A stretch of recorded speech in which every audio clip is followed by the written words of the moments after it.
Hey, I'm standing outside of Profeco right now. I'm gonna go inside and see what it looks like on the inside, and then I'll come back out and I'll tell you what Profeco is.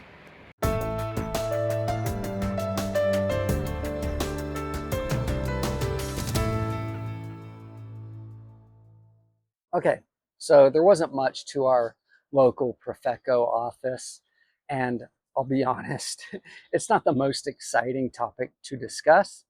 I had actually recorded that 9 months ago because it's a little bit of a touchy subject, and I wasn't sure if I even wanted to get into it. But I do think that foreigners living in Mexico or visiting Mexico, uh, it's an important thing to be aware of for them. So the Procuraduría Federal del Consumidor, or the Office of the Federal Prosecutor for the Consumer Profeco, is an organization of the Mexican government led by the Attorney General.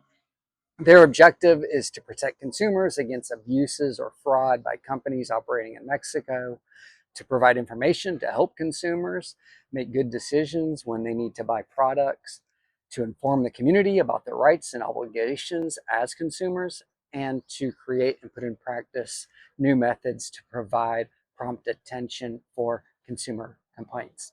Profeco has the authority to fine or close businesses, and they'll respond to requests from international visitors as well as citizens. They receive 100,000 complaints per year, and they rule in favor of the complainant over 80% of the time. So it works. I would say Profeco is kind of like the Federal Trade Commission or the Better Business Bureau in the United States. This complaining about how a business works or an issue that you have with a business has kind of become synonymous with being a Karen or a Ken, asking for the manager when things don't go your way. But Profeco is here to protect you from a company legitimately taking advantage of you. Here are some of the common infractions that Profeco investigates. Restaurants are not allowed to add gratuity charges to a check, nor include a gratuity in the price of the items.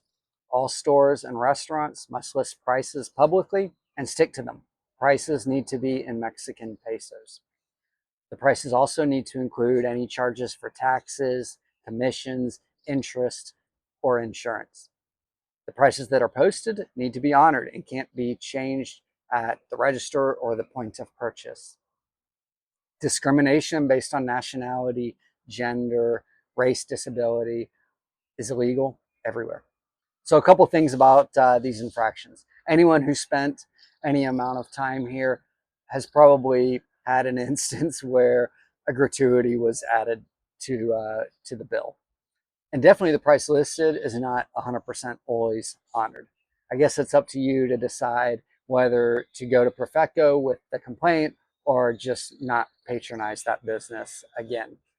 But those businesses are taking a risk, because if Profeco decides that the business is taking advantage of a customer, then they could shut that business down. A real world example for me is Telmex or Megacable for your internet.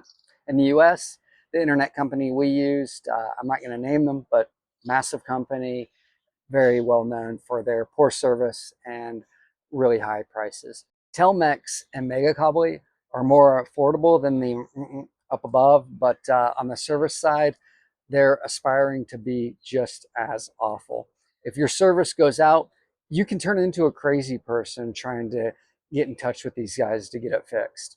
They set up a time to fix it, then they don't show up. You call back, repeat this process like 5 times over, and then 2 weeks passes by and you end up pulling over a technician in a company car on the side of the road, throwing some money in his pocket so you can get your internet finally fixed. In that case, maybe Profeco can help. The Federal Telecommunications Institute, IFT, works under Profeco and is the regulatory agency for internet, phone, TV, and radio. IFT states that you must be credited for any days your service is interrupted plus 20%. Telmex is owned by Carlos Slim, one of the 10 richest people in the world, And I don't think he got that rich by refunding people for their service outages. But now you know the law. If you do want to request a refund for those 3 weeks or so that your internet was out, then you can go to the website listed below and in the notes. You'll need to register, but it takes like 5 minutes, and you can report the problem for your phone, internet, or cable, and it's a pretty simple process. On the Profeco website, profeco.gov.mx, you can read your basic consumer rights, which include the right to truthful information about a product you're thinking of buying, a right not to be discriminated against, as I mentioned, a right to have Profeco defend you against abuse, and the right to a refund for a non-working product, and in some cases, an additional 20%, as I mentioned a minute ago. If you need to file a complaint, you can call, write the Profeco agency, send them an email, or go to the office. The easiest way is probably to send an email at the address listed below or in the notes.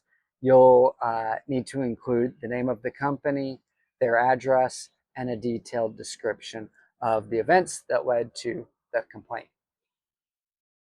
You can't file a complaint against just anyone. So this includes, you don't want to file a complaint against like your next door neighbor, or you can't, I mean, you may want to. You can't file a complaint against your employer, things that are health risks, roads and bridges issues, uh, tiangas or informal businesses like a masseuse on the beach or a souvenir stand located, on the corner. And you can't file complaints against public schools, hospitals, or a rental property.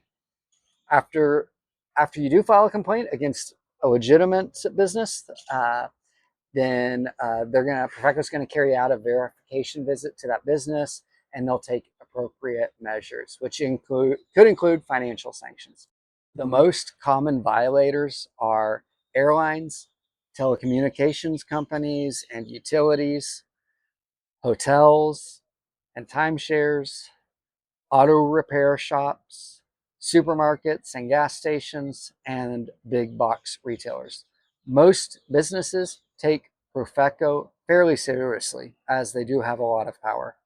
So the next time you go to Capel, buy a blender, get it home, realize it's broken, and then when you return it, the person at the desk at Capel refuses to give you a refund, maybe just mentioning Profeco is enough for them to do the right thing and give you your money back.